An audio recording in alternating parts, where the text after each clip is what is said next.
Now the focus changes, and so does the fight. From super speedway to bull ring to road course, whatever may come, the boys of CART are ready. Kenny Brack is a three-time oval winner this season, giving him the points lead. But can maintain that lead with 3 straight road courses ahead? Well, if he's going to do it, he's going to have to do it from the 13th starting position, though 13th has produced a winner this year. Up at the front row, it's Team Penske, and that's the team everybody loves to beat. And a year ago at this racetrack, it was total domination by Team Penske. It was Helio Castroneves getting the win. His teammate Gilles de Ferran finished a solid second. If they could repeat that performance today, it would go a long way toward dramatically tightening up the championship points chase. And yes, it is deja vu. Here they are side by side in row number 1. De Ferran has the pole, Castroneves is second, and all up and down pit road. The general consensus seems to be, if you beat Team Penske today, you pulled off a huge upset.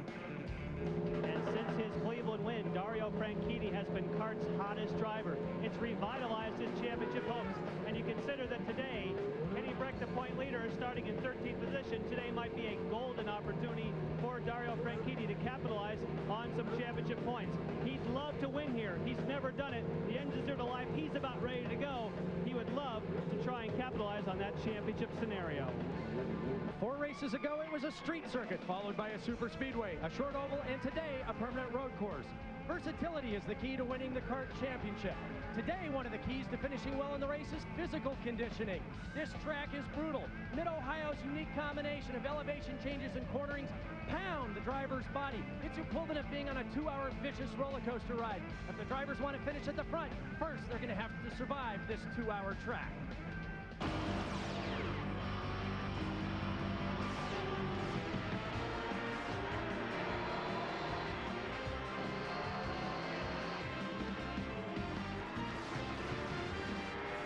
ESPN Speed World is live from the Mid-Ohio Sports Car Course. A beautiful venue for today's running of the Miller Lite 200, the CART FedEx Championship Series. Qualifying yesterday saw a field that is going to be led today by the Penske team. The 2 Hondas, de Ferran, Castroneves. Patrick Carpentier with a nice run put himself in 3rd place alongside the Toyota of Jimmy Vasser. It is Penske's race to lose. No driver has won this race starting from farther back than 8. But remember, we've had several races this year where the winners come from the very back of the grid. So that's the starting grid. There was a bit of confusion. Normally the pole sitter, as we show you the race analysis, would line up slightly to the left going into the first turn. First turn here is a left-hander, but the race is flagged off over and coming out of the keyhole, and the first turn there is a right. At the last minute, de Ferran said, I'm going to start on the right, and that required everybody to move over to the right. Let's show you this circuit here, Parker. As you said, Paul, the start will occur down the back straightaway past the kink. All subsequent restarts and the checkered flag will come out at start-finish. Principal passing area down into turn 4 where the cars reach maximum speed of 195 miles an hour. Let's take a lap with Mauricio Guzman around this 2.25 mile circuit. Down into turn 1, 4th gear, 130 miles an hour. Light tap of the brakes, 3.5 Gs here. That exit curve has caught a lot of drivers out in the past. Uphill now, steep uphill into the keyhole, braking from 5th gear down to 2nd, 70 miles an hour, off camber on entry and blind. You'll see all these corners have a concrete patch just on the outside. The drivers really need to hug the apex curves to take maximum advantage of grip from the asphalt. Now it's downhill, up through 6th gear, 195 miles an hour as they approach the braking zone. Hard on the brakes, down to 3rd gear for the sweeping uphill right-hander. We've seen passing attempts here in the past, and even in the left-hander coming through turn number 5. Then it's downhill once again. Light tap of the brakes, back to the right. Now the drivers have a quick little upshift and a flat left-right combination, blind up over the top.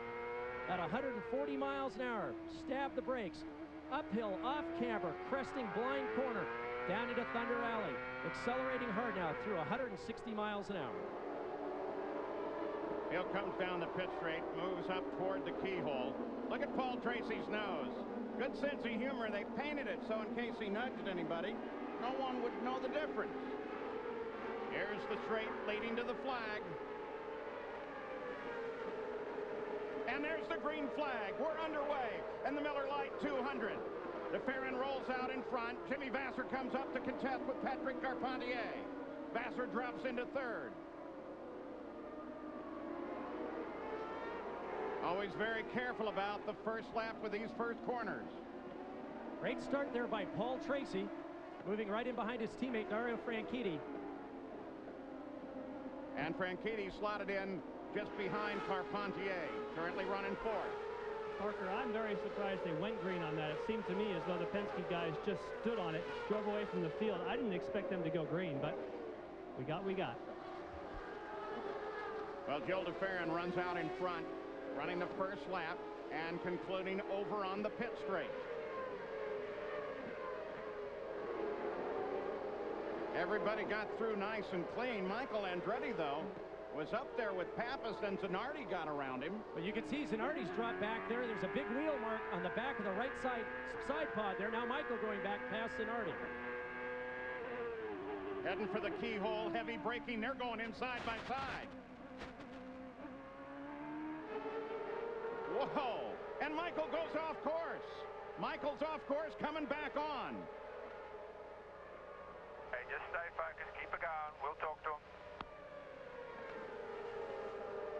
Now Michael Andretti has Oriol Servia. And Servia's going to try to drop to the inside. Can't do it. So this was going into the keyhole. Zanardi just wasn't going to give an inch. And all the grips on the inside there. Michael is left on the outside. Not very much grip. And then Zanardi at the exit used up all the road. Didn't give Michael racing room. Michael had no choice but to go off to avoid contact. And that's certainly what you heard on the two-way radio with Michael. They saw what it was in the pits, and they were hoping the officials saw it, and maybe it'll eventually work to Michael's advantage. Back to the front. De Ferran, Castroneves, Vassar, Carpentier, then Franchitti and Tracy. There's Alex Tagliani. He's got Tony Kanaan right behind him, and then Christian Fittipaldi. Tagliani working on Tracy.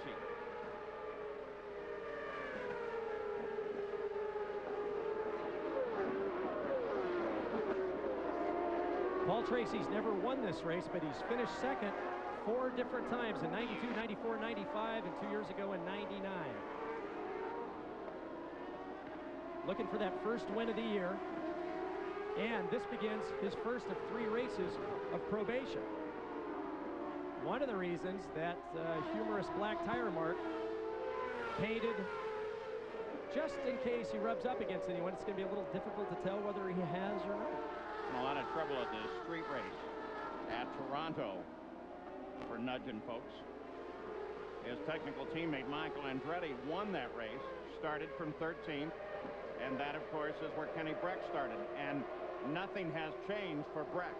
He remains in 13th, ahead of Herta and behind Cristiano D'Amata.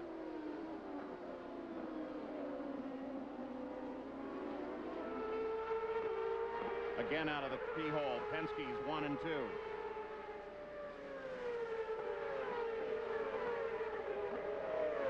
Early this morning there was a thunderstorm that moved through the area, drenched the track pretty good. Morning warm-up was kind of strange because of that, because they had to work the track back in. The track was drying out on every lap, a little inconclusive as far as the race setup, changing track conditions with every lap, and certainly it'll be changing every lap during the course of the race. And guys, just checking with one of the Firestone tire engineers, the ambient right now is just under 80 degrees. Track temperature is only 97 degrees at the start, so there's still evidence that the moisture from that thunderstorm this morning still around. Heavy air here, but much cooler than maybe what we're used to having here at Mid-Ohio. But I noticed, Gary, as we were outside prior to the race, that it seemed like it was becoming more and more humid. Oh yeah, as time went on. Dripping already, were you? Field coming through turn 1. There's Kenny Breck. And there comes Gidley. Gidley moved up around Fernandez on the last lap, slowly working his way forward.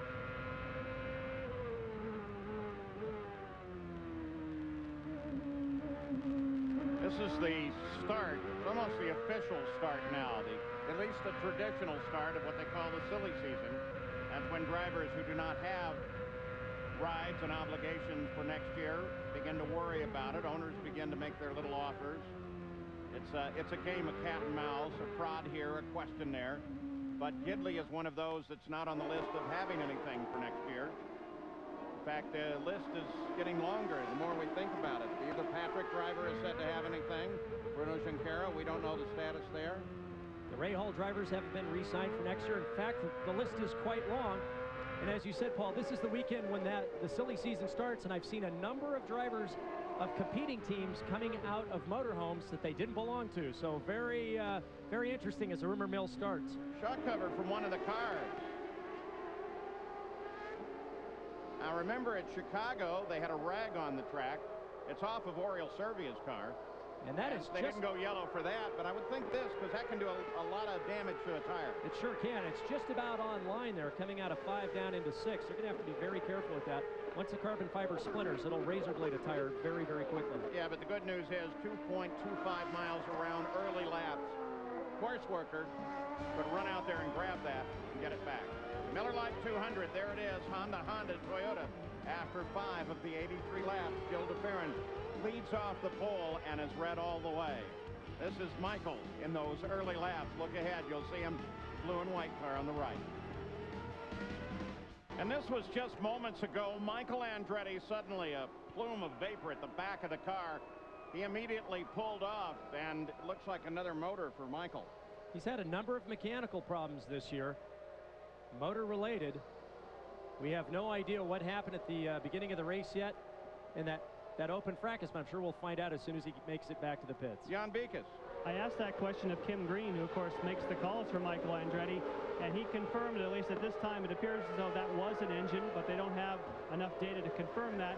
He did say early on in the race that Michael had a bit of a problem, and that let Zanardi get by, but he did not think that was engine related. Maybe thought that he got a bit offline and got some pickup on the tires, but certainly a loss of power and smoke, pretty much that's going to be the engine. Here's Kenny Brack with Roberto Moreno working on him. Brack remains in 13th. Moreno just got around Herta and is now working hard on Brack. Moreno, one of those that does not have a deal for next year. Neither does his teammate Jimmy Vasser, to the best of our knowledge. And so another aspect of the silly season is that maybe you drive a little bit harder. Try to keep the ride or get a new one. We mentioned Oriol Servia. There he is without the shock cover on the nose of the car. There's a better view of it. Fortunately for Oriol, there's really only one long straight here, so aerodynamically it shouldn't affect the car too much or his performance around the track. Moreno coming onto the pit straight, working on Kenny Brack. They did get the shock cover from the front of Servia's car off of the track.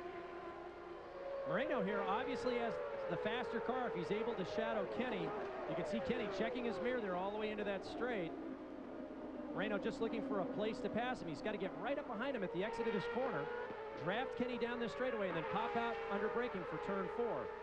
And he's about in position to do that. If he's on the overtake button, this is where he'll try it. There's the move to the inside, and Moreno has Brack.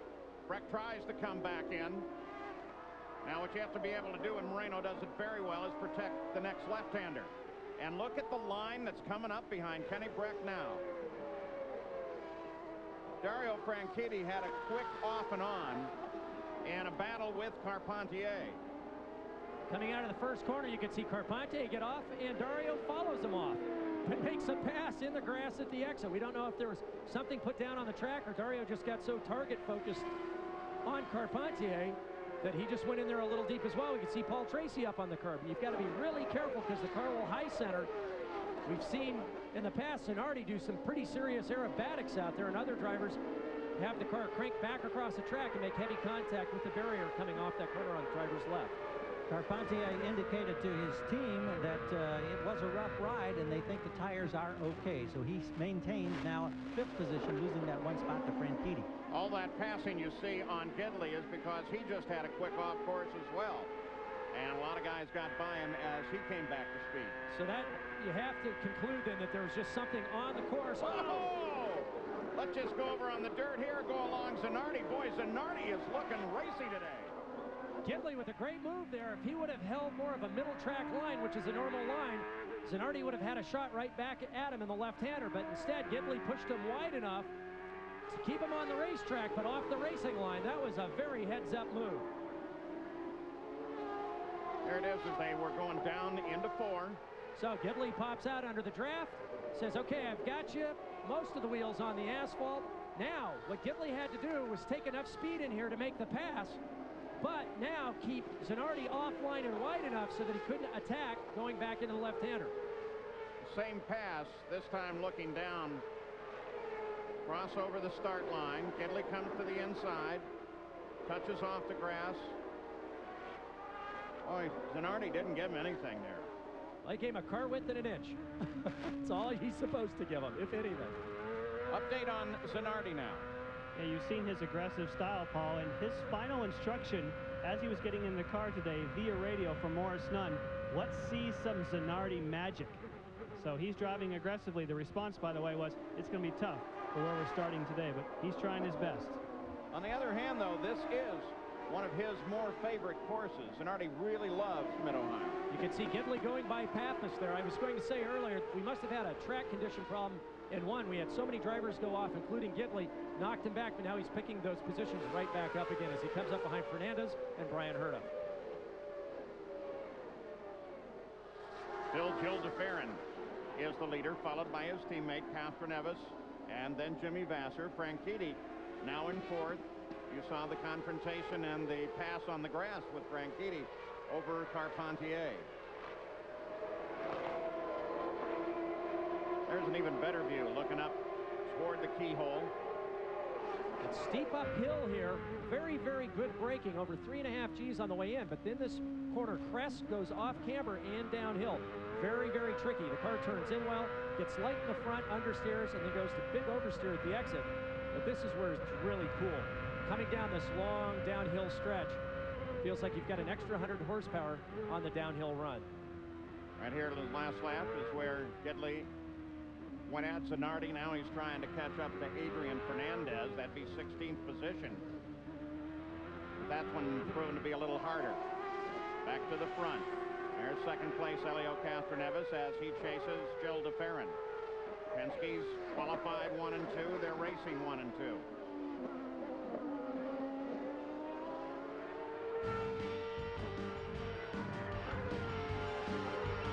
So at the Mid-Ohio Sports Car Course, the Miller Lite 200. 13 of the 83 laps complete. DeFerrin, Castroneves, Vasser, and then Dario Franchitti. But they're still very closely bunched.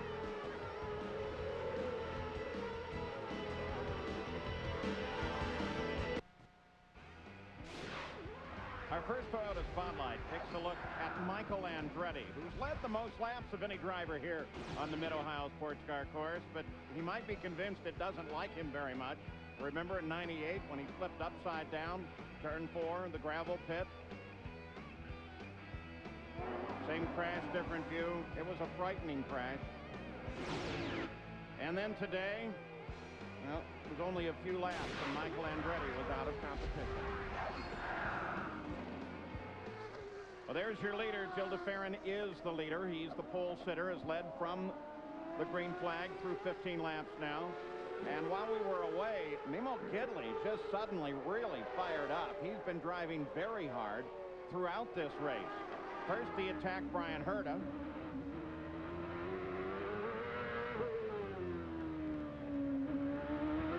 Disposing of him, he then went after Adrian Fernandez. And Brian Herta, shortly thereafter, came into the pits and has already climbed out of the car. This would be considered their hometown track. They're based just down the road in the suburb of Columbus, Ohio. Championship, Forsyth Championship Racing. Disappointing weekend for Brian. He had never qualified outside of the top 3 in his 5 previous appearances here at Mid-Ohio. Just couldn't get the car quite right for qualifying, and obviously mechanical problem today puts him out of today's race.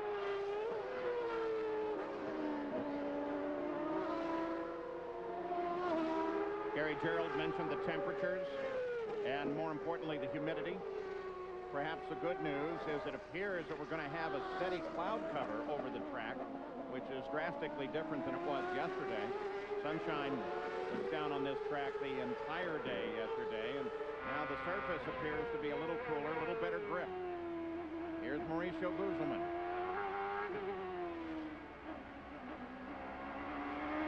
When the Pac West team arrived here on Friday, and we were ready to the Friday test day, neither Mauricio Guzman nor his teammate Scott Dixon went out to practice. There was, in fact, no one in the pits, no cars in the pits, just their scoring stands sitting empty. It was later determined that there had been a contractual dispute between the PacWest team and Toyota, the supplier of the engines. That was smoothed over. Everything was fine by Saturday. They qualified, and now they raced. But they did lose a great deal of time on Friday that might have made a difference to them. By missing those 2 open test sessions on Friday, they lost 3.5 hours of track time.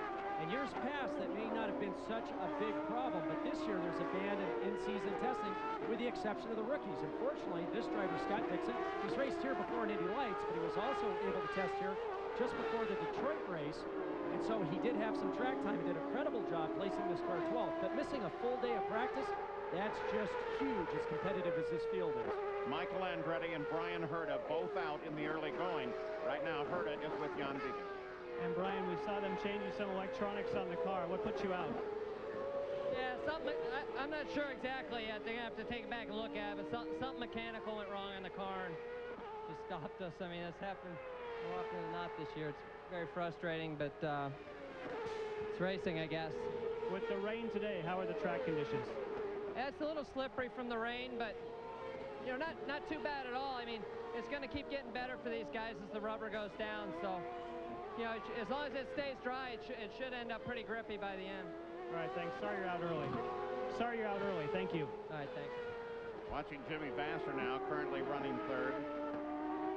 Lead Toyota in the field behind the 2 Hondas of the Penske team. Another guy that have no indication of what his future might be at Patrick Racing. We do know there's some interest from at least one other front-running team in Jimmy Vasser.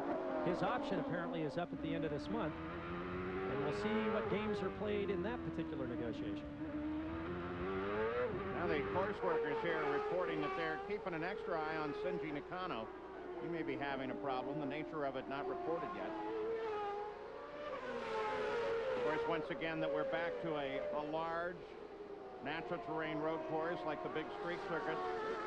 You can't do this without the help of volunteers, and most of them come from the Sports Car Club of America and here Lake Erie Communications as well. They do a great job, and their total pay for the weekend, well, they might be able to join in on the kegger at the end of Sunday.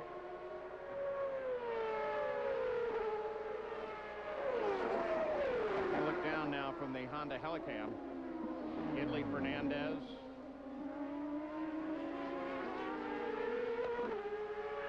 There's that long start straight. And a little bend there is what they're called, turn 3, right at the start line. Gidley makes his move. Mimo very good on the brakes. He's just been phenomenal. These guys are taking him as deep as they can, and Mimo's able to go just that much deeper and still hold the line.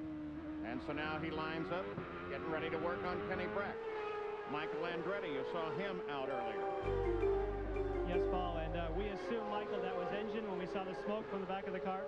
Yeah, right at the green flag, something was wrong, and everybody was just blowing by me like I was sitting still, so there was, obviously, it was injured right at the start of the race.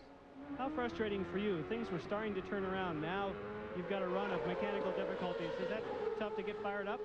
It's terrible, you know. I mean, we were in a position last year when we won in Toronto and everything, and we were right in the lead in points, and then we ran into a bad luck skid, and here we are again. You know, just very frustrating, you know, totally out of our control the last 3 races, and we've given away so many valuable points, so it's just frustrating.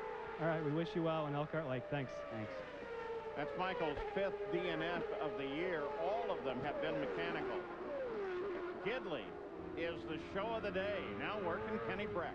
Well, you could see Mimo was all over the back of Kenny going through the keyhole, but Kenny was able to come off the corner very, very well. Mimo drafted up behind him. Kenny then protected the inside line down into turn 4.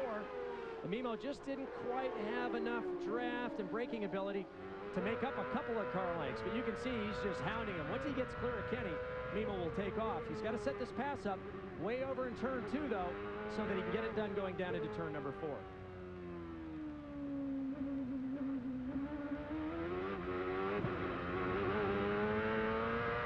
So this pass actually gets set up at the exit of turn 1. He's got to be right behind Kenny here in order to make sure that he's right on his gearbox coming out of turn 2 so that he can draft him down the straightaway and outbrake him going down into turn 4. So this is where the pass starts now. And he's got him this time. Watch what, oh boy, Kenny is so good coming off of that corner. He pulled out almost 3 car lengths that time. Well, so much for that idea. It's the one place that Kenny's superior to Mimo, and that's exactly the place that Mimo needs to be right behind him in order to make the pass stick. And of course, the exit to the turn leading onto the longest, fastest straight. That's the key, and obviously Kenny Brack has that worked out. Here are your leaders, Team Penske out in front. DeFerrin, Castroneves, as we look at the guys in the top 5. 22 laps are complete. It's Honda, Toyota. There's third place, Vassar. Second place, Castroneves. And your leader, Gil DeFerrin. Coming up next on ESPN is the LPGA Wendy's Championship for Children at New Albany, just down the road in New Albany, Ohio. Annika Sorenstam and Clary Webb headline that event. For more, log on to ESPN.com. The leader remains Gil DeFerrin. Started from the pole. 24 laps later, he's still out in front, chased by his teammate Helio Castroneves and Jimmy Vassar.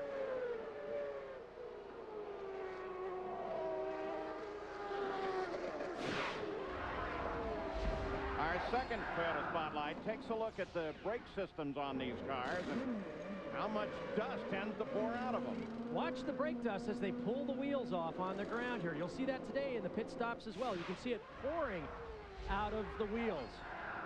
Just an indication of the brake technology that's been going on in the sport. A number of different brake manufacturers developing pads and rotors, trying to find that little unfair advantage. And as we watched earlier, Mimo Gidley trying to use his advantage under braking on Kenny Brack. There's first and second. Take a look back to Jimmy Vassar. Penske's just running away with it right now. Well, as we said, it was Penske's race to lose, but Jimmy Vassar not giving up. He knows if one of those guys has a fairly good mistake and goes off circuit, by the time they get back on, he will have gained a position. So certainly he, Dario, the rest of the group, they're not giving up by any means as they prepare for this first round of pit stops.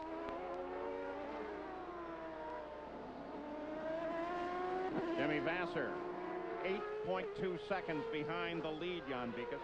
And he's working hard at it, Paul. So much so that he is expected to pit on lap 29, and by virtue of the fact that he's trying to stay with the leaders. We understand the Penske team is not far off of that. However, some of the others we might not see on pit road till lap 30 or 31. So Vassar certainly giving it the old college try and using the fuel to go along with it.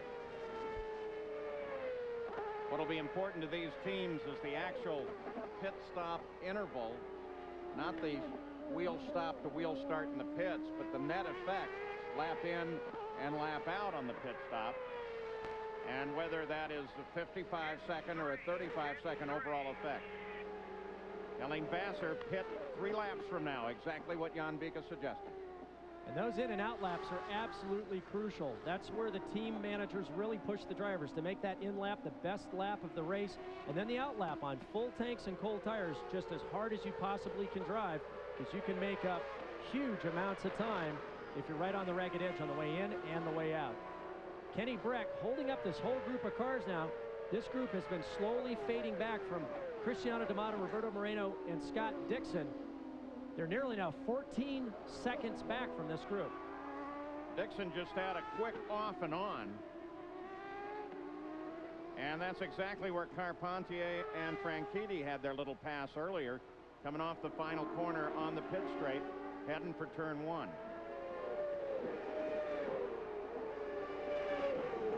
Apparently not the worst for Ware. Dixon continues.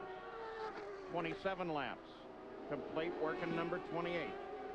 Earlier we thought there was a track condition problem with turn 1. The other problem there, Paul, is as you come underneath the bridge, it's a blind entry. There's a yellow curve that delineates the pit out just to the, you'll see it on the right side of the screen almost up there.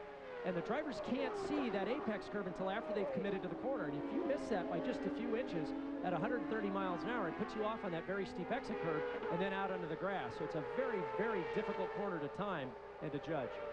Roberto Moreno took advantage of the off and on by Dixon. It moved him up to 11th place, now chasing Bruno Junqueira and Christian Fittipaldi.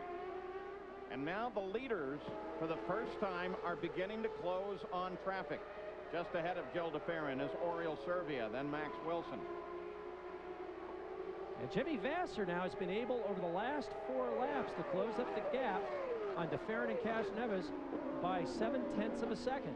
So as we said, Jimmy pushing very hard, and now with these round of pit stops coming up, you're going to see these guys maybe as they catch traffic decide to pit maybe a little earlier than they needed to, because at this point it's a 2-stop race. It's not a fuel economy problem, and if they get held up in traffic, it'll be more advantageous for them to make their pit stop now and not get held up behind the slower cars. We mentioned that concern about a wicker bill on Wilson's car. You saw it sticking up in the air there. Tony Kanaan first to make his stop.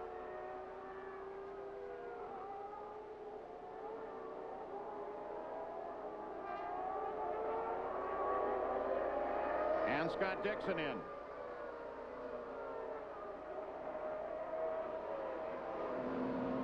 Gidley's coming in with Adrian Fernandez right behind him. Gary Gerould. Looking from pit out, there are 2 Penske pits immediately in front of Gidley. There's all that brake dust that Parker was talking about on the tire change. We anticipate that Gil de Ferran, well, we can see him climbing the hill now. This could be very close on timing. They're holding Gidley, waiting for fuel. Now they wave him out. Here's Gil de Ferran right perfectly on the marks. Now remember last year we talked about deja vu. De Ferran left the first 28 laps, then he lost the lead to his teammate, and Castroneves led the final 55. De Ferran is rolling in 12 seconds, a lot of traffic as he gets out clean. Jan? And Gary, 12.7 seconds also for Jimmy Vasser, so almost an identical time to the Penske team. However, he had a little trouble getting into his pit box going around Fernandez. Now we have a bunch of other people, including the players team, laid out for their stops. Paul Tracy just left the pits. There's Helio Castroneves. He stays out, picks up the lead. You'd expect him in next time around. Kenny Brack remains out as well. So pitted thus far, de Ferran, Vasser, Paul Tracy, Kanaan. Zanardi's in the pits now. And here comes the leader of the race, Helio Castroneves. Picked up the lead when his teammate Gil de Ferran went in. All right, watch this speed limit. Led for one lap.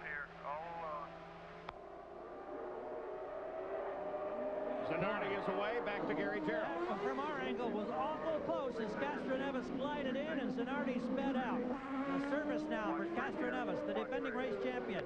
A change on the right front wing. Didn't see one on the left. He's reeling in 12.5 seconds, John. Carpentier getting his service at the same time. There's 6 seconds on the watch at the moment. They take out a half turn of front wing. Now just waiting for the fuel. That was a 12.2, so a half second quicker. It's Kenny Brack, of course. And guess what?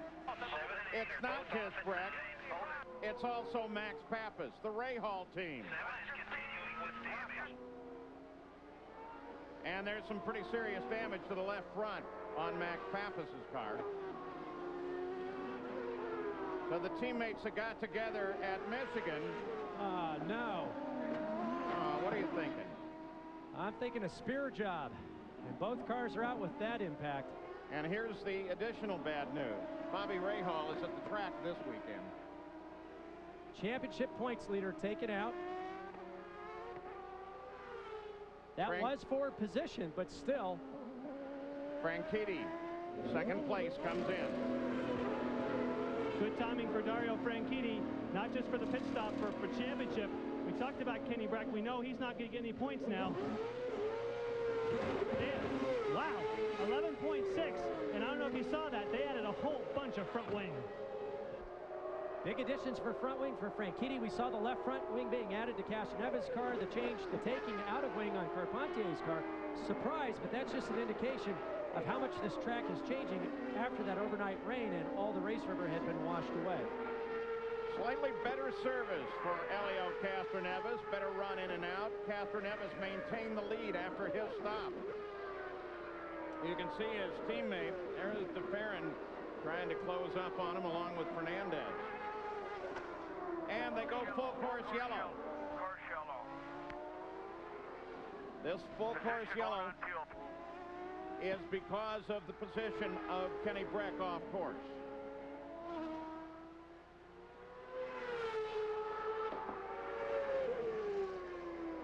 The car, you can't really tell about the right rear, can you, Parker? No, but he's definitely out of contention for any points today. You can see Max Pappas coming over the top of turn number 5 here, cuts across the back of Kenny, looks for a pass down the inside, late on the brakes. Kenny at this point doesn't know Max is there. You can't see anyone in your rearview mirror, and you're not looking for him. As busy as this section of track is, you have to stick the driver. That is, you have to get side by side, leaving him no opportunity to turn in for the corner. If you leave a driver that much room, he's going to come back to the inside, and if you've got that much momentum and can't avoid him, it leads to an accident, and that's exactly what happened. And so there is the end of the day for Max Pappas. Everyone is stopped, save one car. That's Oriol Servia. He is still running on his first tank of fuel. And during that round of stops, Christian Fittipaldi was in and out. And there's the view from the back of the car. Check everybody out. And he's away. Well, under the full course caution as they get Kenny Breck clear of the circuit, it's time for another Toyota Spotlight. You remember Breck Pappas at the Michigan 500? And Bobby Rahal said, don't do that again. They did it again. So, Jan, what's Rahal thinking now? Well, let's find out. I know, Bobby, on the CART teleconference, the topic came up about the contact in Michigan. You said you guys had private discussions, and you said the bottom line was you can't hit each other. What do you do now? Obviously, nobody was listening, were they? But is it a situation, as the team owner, obviously it's frustrating. Where do you go from here?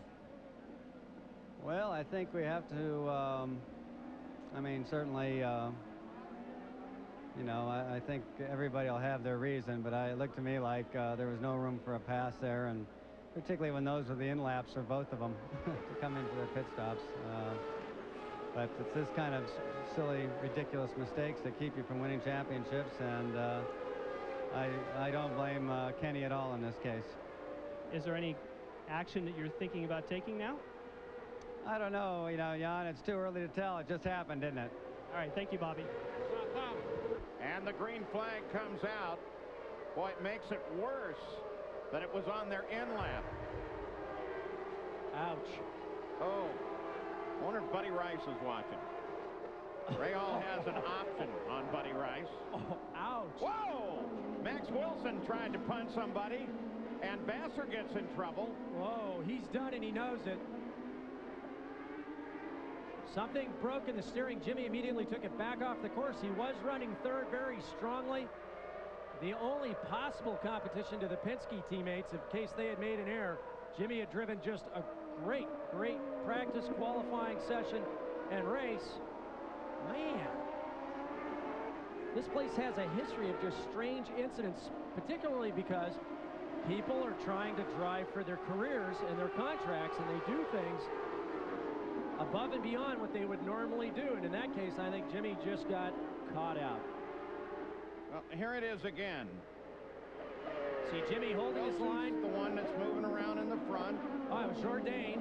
Jourdain just turns. They come the corner together. They get together with Jourdain. Jimmy knows that the car is broken. You can see there was a bottleneck. You could see Wilson get into the back of Fernandez up there, and then you see Jimmy just, Jourdain was already a couple laps down. Vassar just tried to take advantage of the situation and get him out of the way so he could continue his race, and it just didn't work.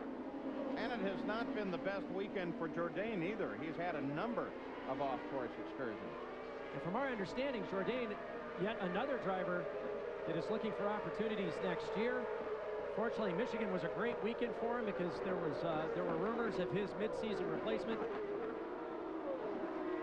Gidley around Jourdain. And then at Pat Patrick, we know that they're testing Townsend Bell D'Amata and Fittipaldi. Or excuse me, D'Amata and Zanardi. But Pat Patrick was testing Townsend Bell here tomorrow at Mid-Ohio, and you can take whatever inference you want from that, whether to motivate the current drivers or actually be looking for a new driver for next year. Race control has decided they will continue to cover Vassar's car with a local yellow. They won't go full course caution for that one.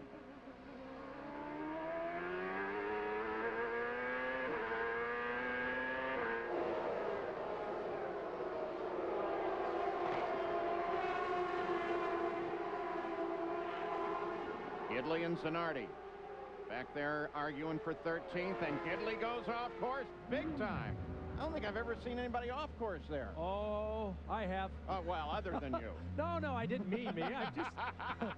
I've been coming to this track for 17 years. I've actually seen people come off on turn 1, go all the way across and enter onto the back straightaway during a couple of 24-hour races that I was here at. So I've seen people do that before. It's just he had enough trajectory off the corner up the track to make it all the way up to the keyhole.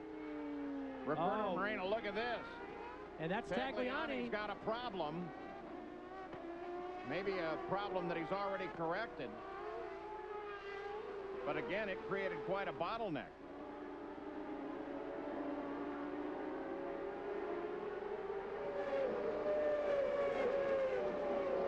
And here is Gidley. Coming into turn 1. You can see just gets up on the curb on the exit, starts doing tank slappers there and gets off onto the grass. And from Gidley's onboard.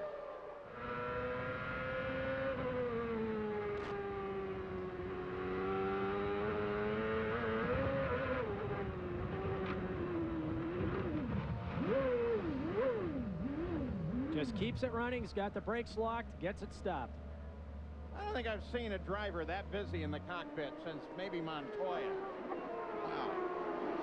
Look at Moreno as he comes alongside Christian. See, that's a good example. Thank you. You know, that's a really difficult section to drive with one hand. As you can see, that was Tagliani, I think, trying to get back on the track. So he was obviously off course at the end of turn 4, down in the grass and then coming back up. So while Roberto's getting a little friendly wave, he had traffic there at 3-4 o'clock position coming up. And that explains Tagliani. Max Pappas made it back pit side. Jan? Max, tell us how that unfolded from your vantage point. Say again, I didn't hear. Tell us how the incident unfolded from your vantage point. No, Kenny. We were coming. Sorry again. Wait a second. We were coming in the lap after, and I was coming in the lap after. Kenny made a mistake on the previous turn. He ran wide, and he pulled on the left, and I thought he was going to let me go. So I came in, and all of a sudden, we touched each other. Does that make it tougher when it's your teammate because you thought he was going to let you through? I was sure because he made a mistake the previous lap and he put himself on the left side. So I thought that was time for me to go because I knew it was coming in the pit. And you know, I'm very sorry for everybody, Team Rahal. You know, this is it's another unwanted situation, and I don't really know what to say. You had long discussions after the Michigan contact. Obviously, more discussions necessary. I don't think, there is a lot of discussion to be done here, We have a good relation with me and Kenny, and I feel very sorry for what happened. But as I said, for me, that's an accident. I saw him moving. I went on the inside, and all of a sudden he closed the door, and here we contact. Thank you, Max. Thanks. Kenny Brack back out, but 3 laps down. He's got 11 positions to make up to get back in the points. But the incident with Kenny Brack and Max Pappas at Michigan, very different than here today. Max Pappas in turbulence, lifting out of the throttle, just a racing thing. But today, that was very different. Here's Tag off the end of turn 4, up, over through the grass. Watch Moreno here, and Christian Fittipaldi as they slide by. Wow. Oh, D'Amata and Zanardi split him. So a quick off and on for Tagliani, Gary Gerald. Yeah, and apparently everything seems to be working okay. Neil Mickelwright is on the radio. Haven't had a chance to confirm that with him. The team seems, however, to think that their man Tag is okay. Mickelwright did tell the driver of number 33, just keep on charging, we're all right. His teammate, Patrick Carpentier, is currently running in 4th place. Franchitti, you'll remember, got around him. The stops kind of happened in order with the exception of the switch with Helio Castroneves and the leader to Barron. Castroneves leads it now. The 7th annual X Games from the new host city of Philadelphia will be presented exclusively on ESPN, ESPN2, and ABC Sports August 18th through the 23rd. The Definite Action Sport will showcase the world's best athletes competing for medals and prize money in a variety of sports, ranging from the Street Luge, Jan and I've done that, all the way to Moto X. See all of the X Game action beginning Saturday on ABC Sports at 1 Eastern. For more, log on to ESPN.com. And working the pit board, said it earlier, the highest paid pit board worker in the business, that's Ashley Judd. She said she wanted to get more involved with the team and what's going on. They said, okay, you got the pit wall.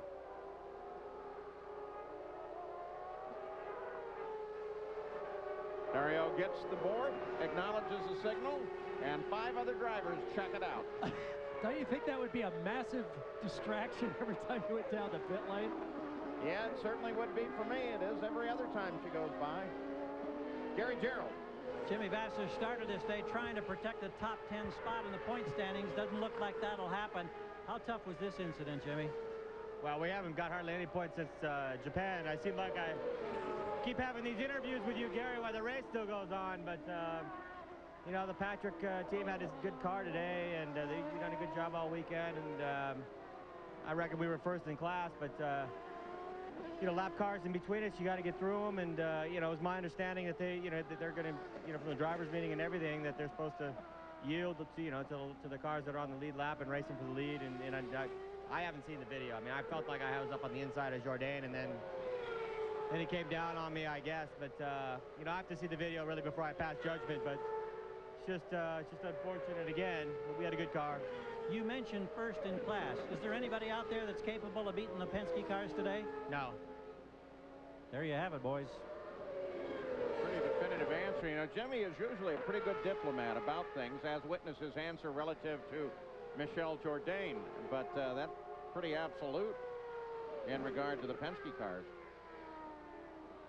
Now let's go back. We're going to look at this Max Pappas Breck thing one more time. Go back a little deeper to where Max referenced that Kenny got wide. Down into turn 4, normal line. Back to, you could see there, Kenny was off the inside. Max got a better exit right on the inside of the apex. Just mixed signals there. He thought Kenny staying wide to the left was giving him the inside line. But unless you can get up wheel to wheel to a guy to make sure that he can't come back on the inside, or you know that he can see you there and knows that you're coming, understanding that if he turns, there's going to be an accident, that's a very difficult place to make a pass and to pull one off successfully on any sort of regular basis, especially if it's the in-lap and you're coming in for your pit stop. Exactly what Bobby Rahal was saying. I'm sure he's going to be elaborating on that when he gets both guys back into the trailer. Gidley has been quite a performer, currently runs 17th, but he's had his times off and on the course, Gary. Yeah, and Paul, unfortunately for Mimo, he may be now paying the price of that off-course excursion we saw a few minutes ago. We're told that the left front wing appears to be, or apparently is coming loose. Just what impact that has in his handling at this point, I, of course, don't know. Well, we sure saw some very busy hands in the cockpit. As on the pit straight, we ride again with Gidley.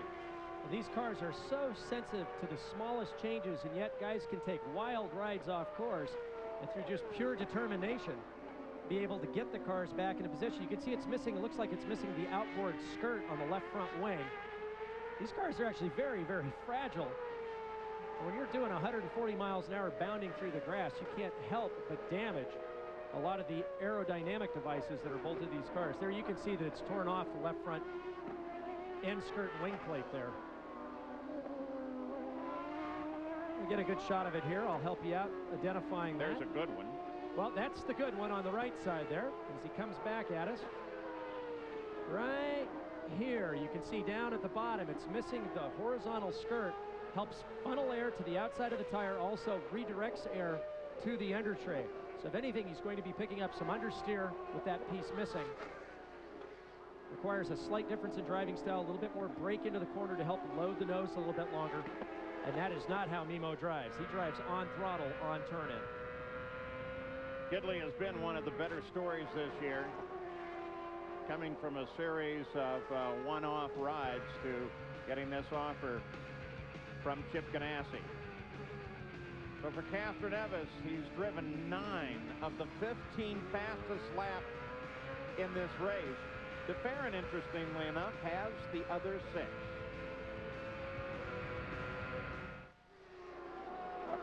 Back at the Mid-Ohio Sports Car Course, the Miller Lite 200, Gil DeFerrin is the pole sitter.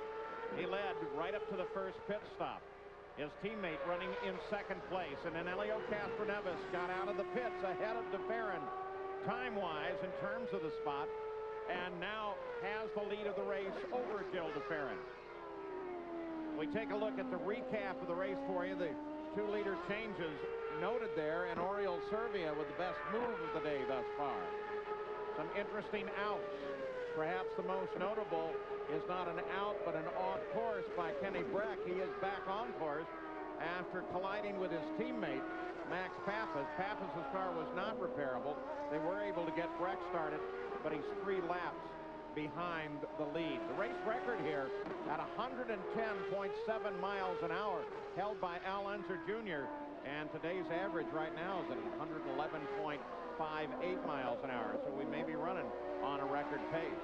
Patrick Carpentier currently sits in 4th. The Ford behind the 3 Hondas that run at the front. Carpentier has really had a great year. Not unexpected. We thought once he got going he'd be good, but at Toronto it was Tagliani who finished up in second place, and then Carpentier scored that win at Michigan, and a big one it is, and it propelled him right into the second place finish at Chicago. A little earlier today, before the start of the race, during an interview, pie in the face from Tagliani. And that's a French-Canadian way of saying happy birthday, Pat, as tomorrow is his 30th birthday. That's why helmets should always be required of drivers at all times. But these guys have been on a tear. Tag with his best finish ever at Toronto. As you mentioned, Carpentier with that breakthrough first kart win at Michigan, second place last week. These guys are hooked up. With the addition of Bruce Ashmore, used to be head of Renard for North America, coming to the team this year. Tony Sicali working with Tagliani. It's taken a few races to get all the different personalities to gel, but these guys are coming on strong. This driver, Carpentier, rewarded his team with that first win at Michigan, being one of the first drivers that we know of to have signed for next year. And there's Oriol Servia, and the shock cover, of course, still gone. You can see the radio antenna coax hanging up in the air there. Despite all that, he made that 11th position move. Maybe next race we'll see all the cars without the front shock covers on. Wondering what that's doing to the aerodynamics coming up to the helmet. If at higher speed, that doesn't create a little turbulence there for him. Well, probably the biggest problem is losing. That's the, I believe, is a communication antenna. It's not one of the telemetry antennas that he's lost. So communication with the pits would be lost. Bruno Junqueira and Roberto Moreno, best battle on the circuit right now. It's a fight for 7th. These two have been really going at each other. Pretty heavy fight here. Both Toyota powered. Roberto Moreno in the Renard chassis. Bruno Junqueira in the Lola chassis. Coming up on Tony Kanaan. Bruno at this point is the highest placed Lola chassis, surrounded by, in front by Renards, and then the 2 Penske cars, first and second. Moreno started 15th, is now 7th. Got up there not through driver attrition. He drove the car up there.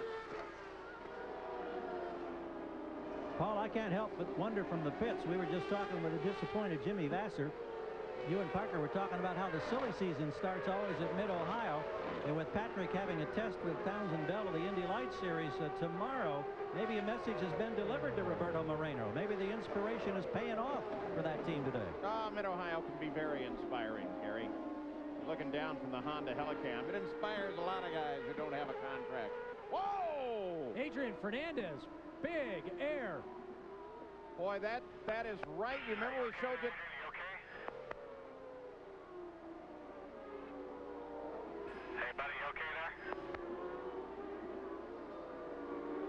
Remember the video we showed you earlier of Michael Andretti? This is not dissimilar from that. We may not showing that he's okay. That's great. Apparently the radio not. He may not be able to transmit. Who knows what was broken in that crash? You go down into that corner at 195 miles an hour. When I first drove here 17 years ago, this whole area were nothing but the whole area was trees. And Mid-Ohio has made constant safety improvements, and thank goodness they have. You come down through the grass, it's downhill. He just goes straight over the gravel trap at high speed and hits the tires. Just, oh man, that's a huge impact into those tire barriers. But fortunately, with the safety improvements here, that wreck would have been very different not very many years ago when that was still nothing but a guardrail right on the edge of the track and solid forest. So full course caution comes out. Look at all the tires that he pitched out of there. Now the Hans device on the road courses is recommended, but not required. Look at this one again. That is a stuck throttle if I've ever heard one. You can hear the rear tires powering all the way through the gravel and even up onto the tires. Hernandez is one of those that wears the Hans device. In fact, I think all of them have figured out that's a very good device to have. Climbs out of the car after that situation. There's some very good news.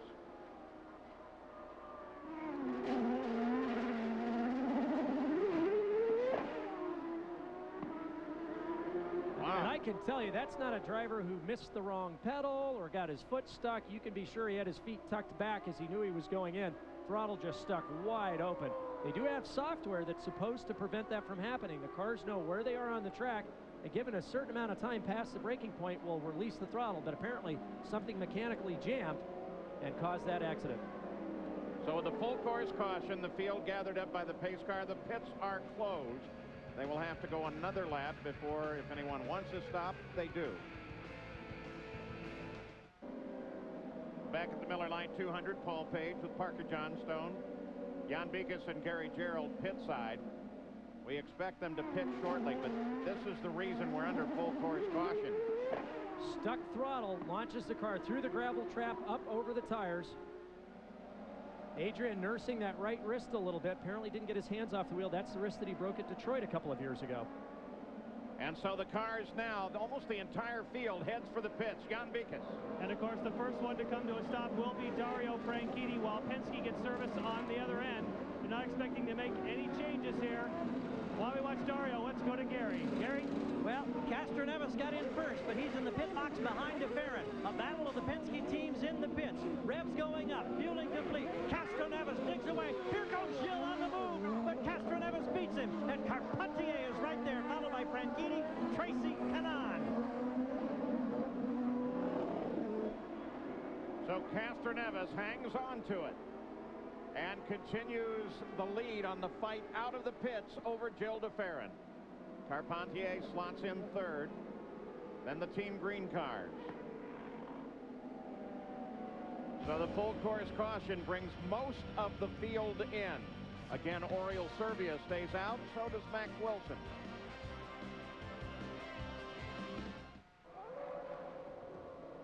The Little League World Series is underway, and ESPN and ESPN2 will have coverage of 31 games. The Midwest Regional Final is tonight on ESPN2 at 6 o'clock Eastern, followed by the Mid-South Regional at 8 o'clock. For more, log on to ESPN.com. The second round of pit stops now complete. We have an interesting vantage point for you. Looking at them coming in. Ooh, those are busy pits. That's rush hour traffic. Boy, look at that with Penske. Just calm, collected. Right until here. Yeah.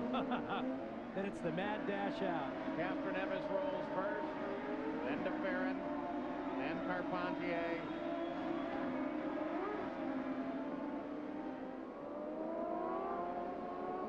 So still under the full course caution. Oriol Servia is the leader. It's been 23 laps since his last stop. He's only got another 5 or 6 laps of range before he'll have to come in. Max Wilson also has not yet stopped. So when Servia goes in, it goes back to being Castroneves, DeFerrin, Carpentier, Franchitti, and Paul Tracy. Now in 6th place, he'll assume 5th. That's an interesting look. I kind of like that. You could have a little onboard camera so you could watch the damper displacement, spring displacement, as Oriole brings him back to green now. Off of the carousel, green flag ahead. Kenny Breck headed for the pit road right behind the pace car. Man, did he get a good jump over everyone. Nice job, Oriole. You would think that Castroneves and DeFerrin would have been right up behind Shinji Nakano so they could displace him and get to Oriole, but Oriole just took off. Now keep in mind, Oriole has got scrub tires. He's got very little fuel left in the car, but still, when Kenny Breck came in, you stay to the far outside of the track on the pit in, so it should have kept the inside line to the carousel clear, but apparently they got tangled up somehow and dropped Castroneves and DeFerrin back. Moreno. Kanaan was able to get around him during those stops, and now Moreno wants the slot back. Tight bunch here around 7th place. Now that yellow came out a little bit early in the pit strategy. They wanted to go a little bit farther, but they should be able to make it now to the green without any further stops. So it'll be interesting to see what happens here.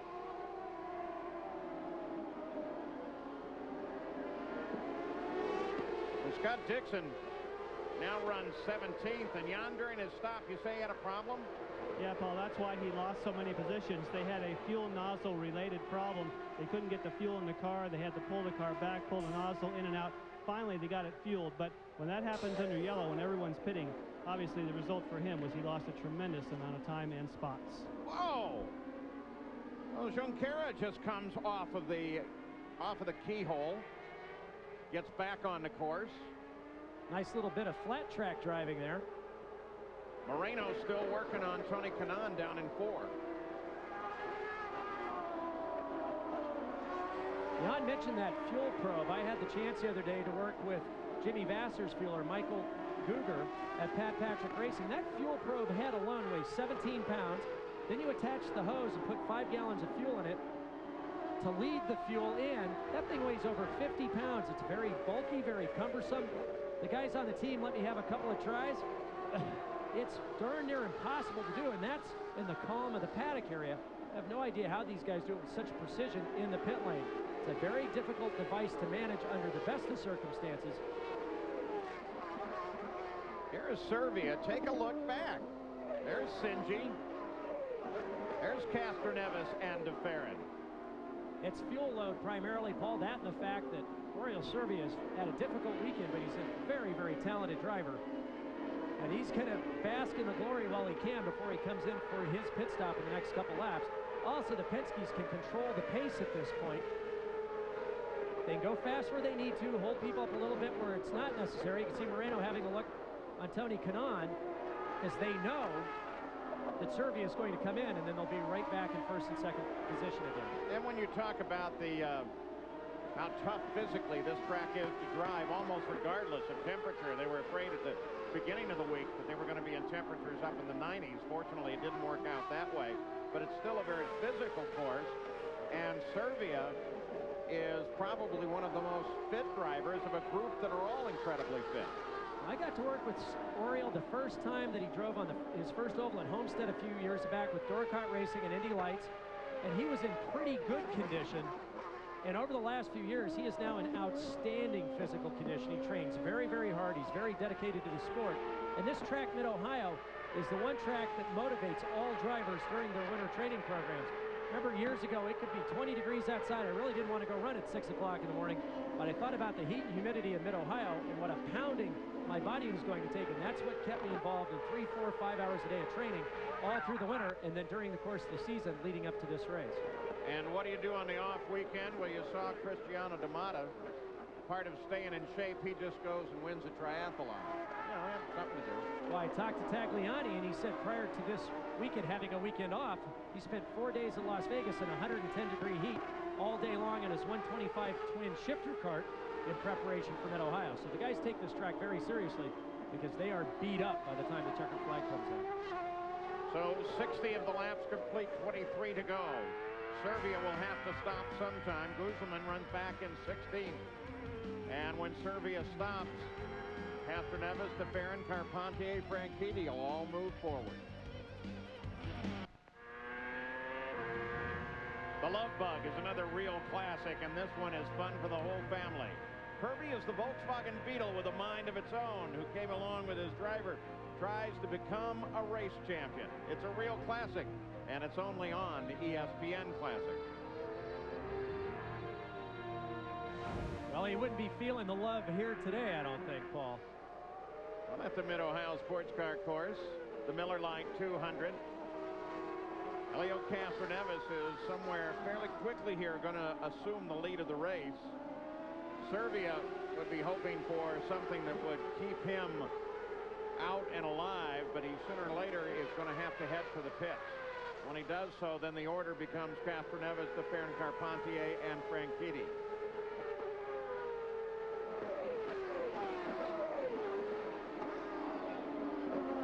Before we left you, we showed you Cristiano D'Amata, and here is Tagliani as he made a move on D'Amata and picked up 10. Just outbraked him at the end of the straightaway, slides inside, very clean pass. So very much like last year, Castroneves does the passing in the pits. Gil DeFerrin leads early, Castroneves leads now. And after last year's 1-2 finish, it was Penske's first 1-2 finish since 1994 back at Nazareth. They went on to then finish 1-2 at Laguna, and it looks like they're going to repeat that 1-2 finish, but you never know. Carpentier staying within striking distance. Franchitti, Tracy, and the rest just a little farther back. Comparison. Last year, this year looking very much the same. Castroneves this year has led over twice as many laps on the road and street courses as the next closest driver. So where Kenny Brex has shown the dominance on the ovals, Castroneves has been dominant on the street and road courses. So the interval that's going to matter is that between Castroneves and DeFerrin. Right now it's an interval of only 1 second, and about a second and a half back to Carpentier and Franchitti. So those four are without question in the fight. And there's Serbia, still keeping that babe out there. Jan Vikas. Well, you talk about intervals, Paul. That could be also an important interval if Oriol Serbia can push hard using all the fuel that he wants to try and get a big enough gap on Castroneves to maybe get a splash and get back out in front. So the team has been encouraging him, just push, push, push, do everything he can to lengthen that gap. At the moment, he's going to need a bigger gap than he has right now to pull that off.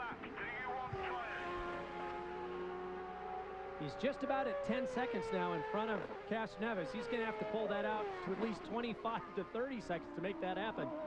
He's going to have to find a shortcut if that's going to occur. I didn't hear the answer to the question as whether or not he's going to want tires. 9.4 seconds was the interval at the line. Overall impact's about 37 seconds overall. I was listening, Paul. He just didn't say anything. He's thinking about it. Yeah. Giving it a little thought. Well, he's a heavy thinker. A very intelligent young man. Very frustrated this weekend. Showed great speed earlier during the year. Just this track is so difficult to get the setup right. You have to have enough support from the springs and the shock absorbers to handle all the transitions so the car turns in quickly and give the car support in the faster corners.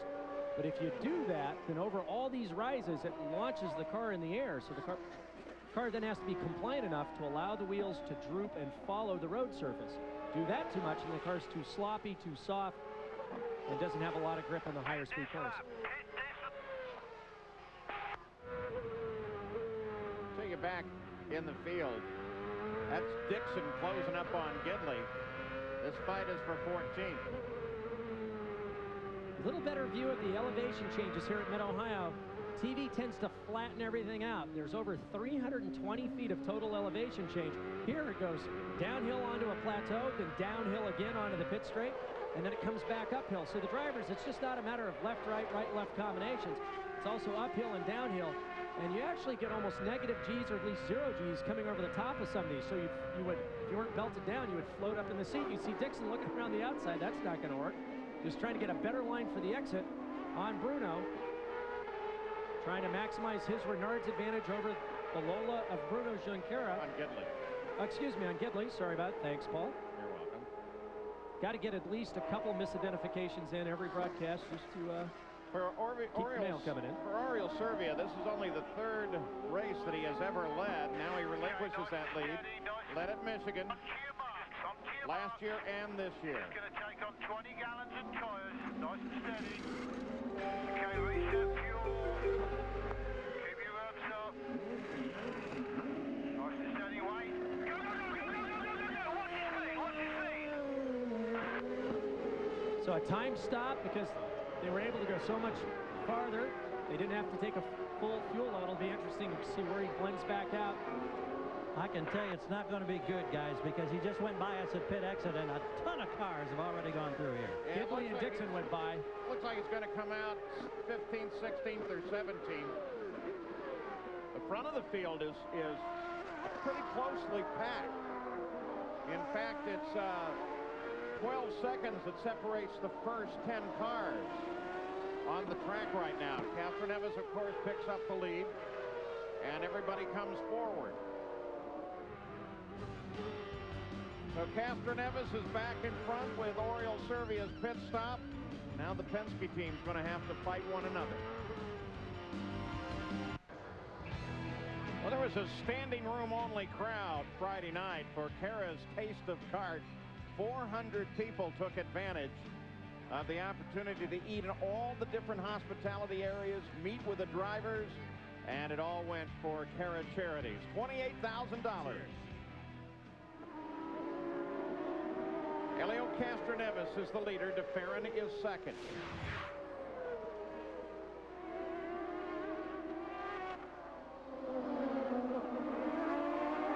Bruno Junqueira with Mauricio Guzman. Guzman got him last lap, and then Junqueira, you saw him when we left. Junqueira was back there, and now isn't. Is that the way I should say it? I don't know. No, basically, I think Bruno passed Mauricio, and that was for 16th place. Yeah, that's there you a little go. easier. Thank you. Sure, no problem. You helped me out on the Gidley thing. I appreciate it. No Whenever you problem. can help. Speaking of Gidley, he's now in the middle of the target sandwich, or leading the target sandwich with Dixon in the middle here.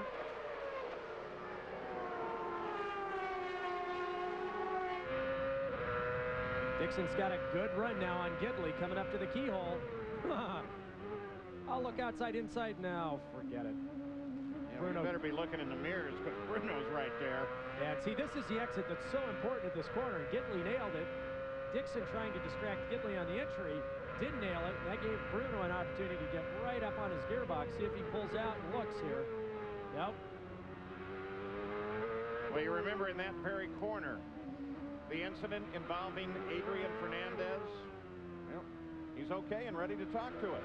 He is. He's back on pit road. Adrian, it sounded like the throttle may have stuck. What happened down there?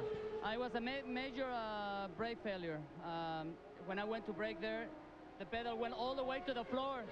And then what happened is also accelerates, you know, because it goes all the way down.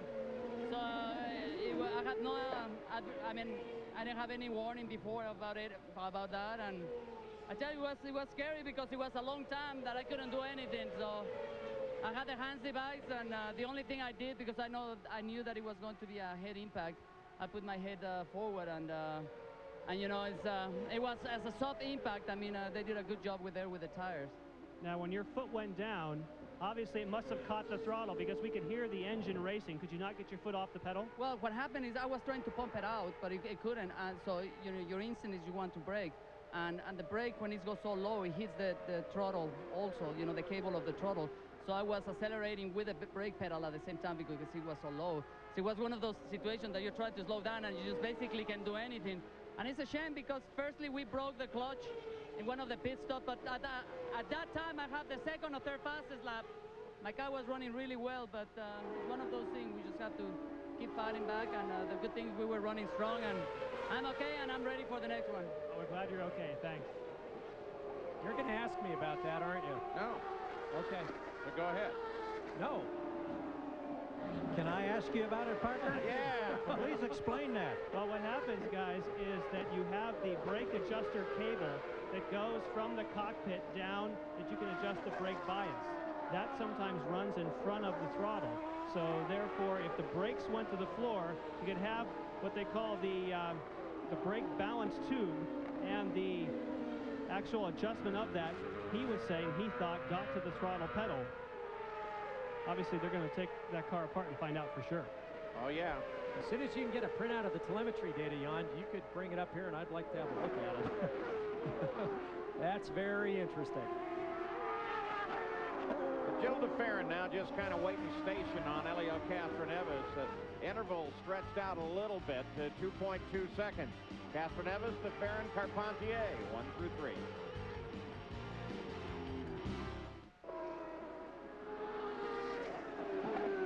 Back at the Mid-Ohio Sports Car Course just moments ago, watch Tora Takagi. I had a situation a little further ahead, and then Tora got into it. Just came into the top of the keyhole too fast, locked up the rear wheels, did a quick 180 off into the gravel trap, and stalled it. And that brought out the full course caution because they're right on the edge of the track. I don't know what was going on there with Cristiano, though. Obviously, whatever problem he had multiplied itself back in to Takagi. And now, so they're trying to get him out of the gravel trap. We're in the final 9 laps of the race. Pace car is out, ready to pick up the leader.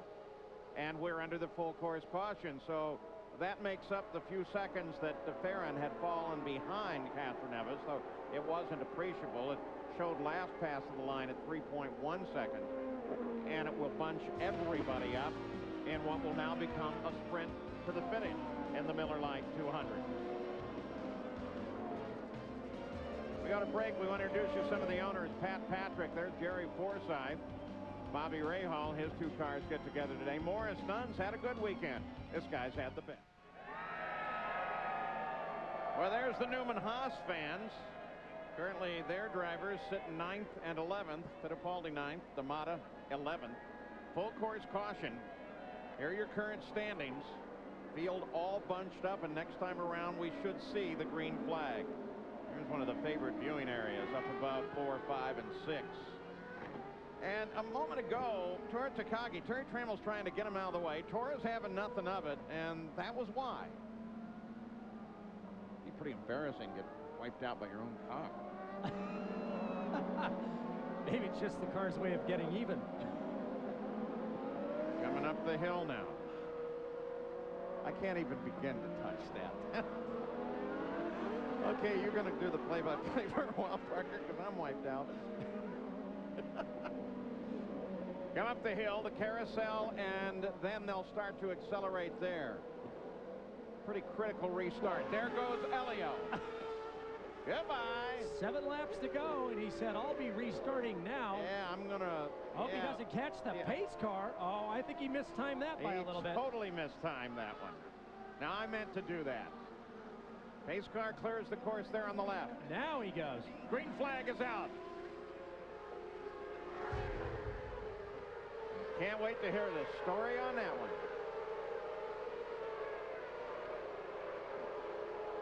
Whoa! It's Dario. Whoa! Tony Kanaan just... Wow, that was close. Okay, now where do you go? You can go ahead and cut across and hang a right. Well, you can't gain position or time. You're supposed to go back where you went off, but wow, was that close. Came off a first corner. Dario had the back end, stepped out, and just stood on it. It created a huge smoke screen. A lot of very quick hands behind Dario Franchitti. Wow, Tony Kanaan really got a cool green full there. Franchitti, none the worse for wear, but a number of positions back now. Watch here. Oh. Dario stands on it, the old oval trick. Paul Tracy slips through. Oh, Tony Kanaan with a beautiful tank slapper getting around him there. He just didn't quite get it all the way around. A little bit more time there, and he would have had it, but... Man, Tony Kanaan gets the quick hand reflexes award of the race for that maneuver.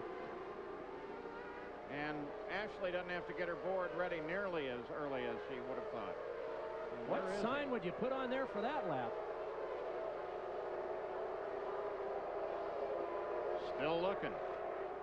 Just saying, wait a second. Here he comes.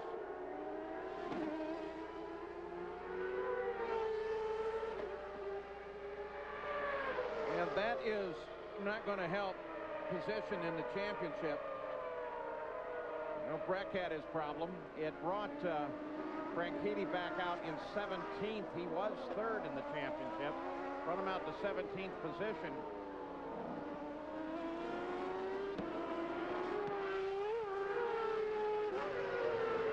So there are the points right now, based on current position running.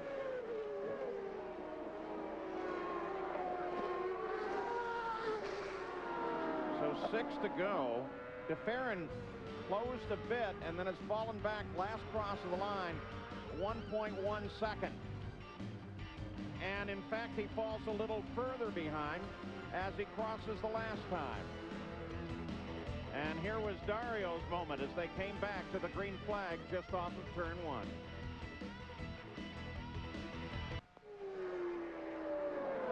Back at the Miller Lite 200, the Mid-Ohio Sports Car Course. Paul Page with Parker Johnstone. You're watching the leader, Helio Castroneves, and he's pulling out a little further each lap on his teammate, Gil DeFerrin. He may be making a back-to-back run here.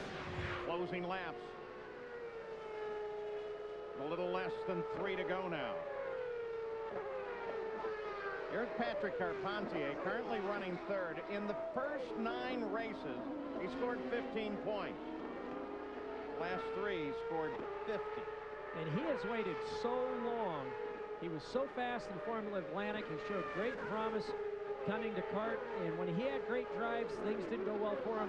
Beyond his control, when the team had everything organized, he had problems. And finally, it's come right. When it's come right, it's really happened all at once. What a nice young man, and it's good to see this reward after years of struggle and to repay the faith that Jerry Forsythe and Team Players has placed in him with re-signing him for next year. He's just come back like a tiger. Yeah, couldn't happen to a nicer guy. No, You're absolutely great right. guy. And he's closing down on DeFerrin. Yeah, he hasn't given up at all. He knows there are only 3 laps to go, 2 laps to go here shortly. And he is just not giving up. He knows just a small miscue from DeFerrin, and he'll be right there. And DeFerrin, while not prone to mistakes, 2 laps to go, Pat, 2 to go. might be prone to focus too much forward and not defend well enough against Carpentier here in the next lap. Alex Zanardi was given a black flag for passing before the green, but he has not yet responded to the black flag. Gary Gerould, what are they thinking down in the Penske pits? Tim, you get to this point in a race. What are your concerns with only a couple to go in a race that you basically dominated? Just get to the end here. Obviously, both Marlboro Team Penske crews have done a great job, and Helio's really driven a heads-up race. You know, the first stop, he ran into traffic, and we were going to come in the lap that Gil came in, and he saw the traffic go in. He knew he could go one more lap, and that was a big difference in terms of track position. So it's been a good effort. When you see something like what just happened to Dario Franchitti, does that cause you any concern at all? Well, we're concerned all the time. That can happen at any minute, so we'll see here. Yep. All right. They're waiting for the fat lady to tune up here, boys. The thing about Gil DeFerrin, his teammates now won 2 races this year. Gil DeFerrin hasn't won a race yet. Qualified on the pole here yet again. Was dominant all weekend long. And now trailing his teammate. It's got to be so frustrating for last year's champion. Top 3 were all on the pit straight together. It's a short pit straight here. They come off of the keyhole on the final lap of the run. Carpentier is not going to get a pass done there. He's got to look for a mistake now. They've just told Alex Zanardi's team that they have stopped scoring him because he didn't react to the black flag. Helio Castroneves,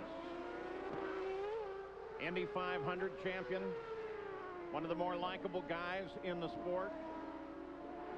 Very shortly going to have a fairly long run to the fence. He'll be looking for the fence. He'll give Gary Gerould something to scale with him maybe this time. Natural terrain road course. What's he going to do when he sees the checkered flag here? They're just ahead. And there is career win number 6 for Helio Castroneves. great job. Third win of the year. Second consecutive win at Mid-Ohio. And he closes to within 1 point of Kenny Brack for the championship.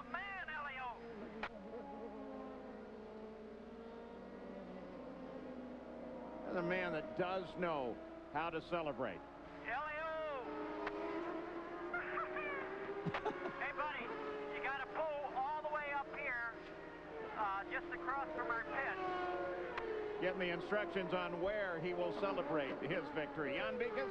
While we wait for Castroneves, let's get a word with Roger Penske. It's got to be so rewarding to dominate and get a 1-2. Well, it was a great last couple of days for us, and certainly Elio and Jill did a super job, and to see 1-2 here that last year, that shows we got a little bit of strength still, but again, it's a long season. You know, the good news today was that Brack had a problem. We really closed up on him because he's been doing a terrific job, but it's a credit to the team and Tim and all the guys, and certainly Elio. My hat's off to him for a great drive. Congratulations. Thanks. Yeah, he closes to within point, and in the points fight, he closes to within 1 point. Within the points fight, positions 3 through 10 will all change. It's unofficial now, but that appears to be the order of finish. They'd stopped scoring Alex Zanardi, but there is the order of finish. Nothing happens in that final lap. Patrick Carpentier tried to close de Ferran and could not get it done. So now onto the pit straight to celebrate his victory. Elio Castroneves stops at the line.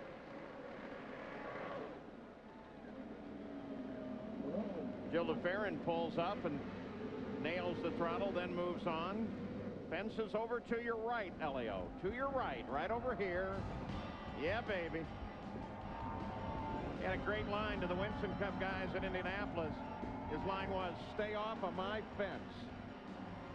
So Elio Castroneves, with his trademark fence climbing, has taken the win in the Miller Lite 200. We'll be back. Once again. Now listen, you're going to have to stop closer to your team so they can join you on the fence. You're 100 yards away from these guys, and they're just dragging, trying to get down here to join you. You're right, Gary, but I'm sorry. The excitement was too much, and this crowd was unbelievable. And wow, what a great race. What a fantastic. All of a sudden, I took my own decision, you know. Not going to stay one more lap. I knew I could do it. This is now on the first pit stop that proved to be the critical point and actually made it almost a rerun of what happened last year. Was that your plan? It's the replay. I thought it was going to repeat in this year, but no, I tell you, Gilles did a great job. Our team Penske did a fantastic job, even more to get 2 cars in a row again. I finished 1 and 2. Let's keep going. Let's keep going. Any concerns, any close calls?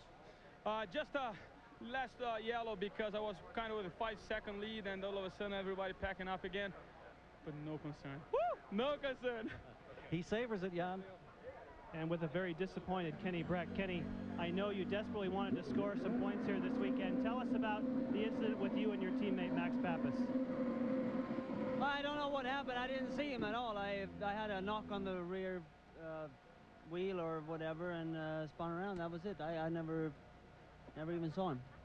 Your team boss, Bobby Rahal, here this weekend, just came over and put his arm around you. What did he have to say? No, he said he was sorry about everything, but I mean, it's not his fault. We've struggled here this weekend with Shell 4, but we've done what we could, and we just came out very short. And we hung in there, maybe hoping for something to happen, you know, but it didn't, so that's the way it goes sometimes. Well, guys, we'll have a shot next week in Elkhart Lake. Thanks, Kenny. Well, in that points battle, now Kenny Brack's lead has slimmed down to a single point. And for de Ferran, D'Amata, and Carpentier, they all moved forward a position. De Ferran moved head 2. Here's the results of the race, and while he didn't win it, it was a good day for Gilles de Ferran, Jan. It certainly was. Your teammate just came over and congratulated you, but certainly I can see that you are exhausted. You gave it everything you had. Is it all frustrating when you start on pole and he gets by you in the pits? Yeah, well, you know, that's the name of the game. You know, unfortunately, I think they short fueled a little bit, and I got traffic on the way out, and that's all it was. But, you know, I mean, Elio drove a great race. The team did a really good job, both in my car and my pit stops and his pit stop.